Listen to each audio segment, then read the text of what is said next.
شيء كتير ولا ليس تنسى شيء دقيقة يصير لبو قبل ما ينتل كل قبل ما ينتل أرجع قديسك نكمل السلام عليكم والله انت لا كير تفكر كير كل إميدي كير والله انت لا تفكر اصلي إن فكرت ما شاء الله نجا والله اباك يجي تو نبدو مره انا قافت ولا جبت ولا درك في الدبر أنا قريت أنت إيه خلاص نينجا بدأ كوي ورغين إن شكته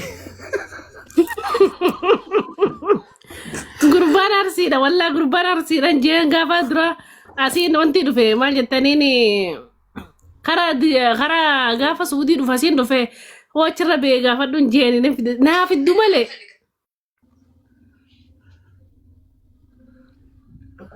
إيه أنا دكتور والله ترانسبورت بيجي يوصل عمره. باقي دوري دردوا ما تيجي ما من كابريجولة كان جارتي كبار توري بار منا شرا كيس دكلا توري كابريجولة والله كنا مجون قاسي فكرت اصلي انا بيو بدأتي يتايتني ما تنا عندك نيرو كابريجولة كانت جارتي كبانا برباد آه إن غرغرة يلا توري ثماني وقدر بها ilmo rari kabda ilmo yoo itti hafe maaltu beekamaa namni wal biroo ciise waa wal dhiisa halkan waluma gangalchaa garaa beelatiin Itoophiyaa kan sanii. mata kabdi jolla deite wallahi gurbaan kun fattala to kunda wallahi lazim inta labbeeti to Noo Itoophiyaa sanitti namni garama beela wal gangalchaa bara amma tokko bara Itoophiyaa sun. eh Garama beelaatiin wal gangalchaa bara namni Itoophiyaa sanitti rafeen bulu.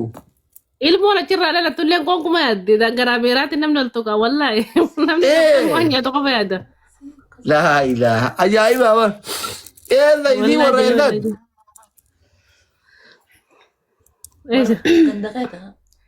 Harargeedhaan Argee waa marga dhiyaa.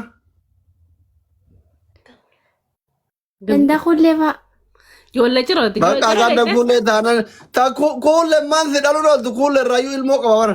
Ana duruma balleesse kuulee tareeta.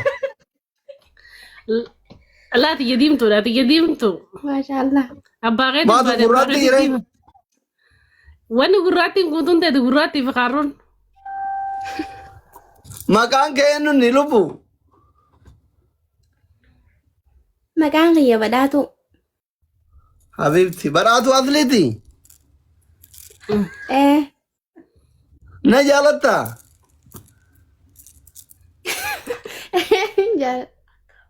Wallahi tiktokii qabda. nin qabaye Habibti xiyyaaraan dhayite moo baaraan dhayite suudii. laa miilaanin dhufe Habibti bakka jabduudha anumatti والله baate onnee أباك جنا qabachi. فكات أباك جنا هذا كيسا منام جتي بر مسكينة والله وانا قاركم انت بس فكات التلجدي قليس لولي والله أسلغي Kaarruu guutuu walitti qabu malee amma namni kaarruu qabu guutuu na himatu eegaleeba. Wallahi. Gadi jaalachi ilaalu irraa lafa laala wallahi. waggaa tokko asirratti ture jirta bara. أما أنا جالت تدوم بلا زغي يريادي أنا مقدر Dulloota waggaa 35 olii malee ta'u waggaa 25 gadi narratti haraam. Tafeete maanta. Waggaa 45 bara ta'ullee. Ate 45. nama قلنا دي بلدي نمنا مورا برب زاد nama قلنا دي بلدي إنه كتب بلدي كنا Ate جا 45 de.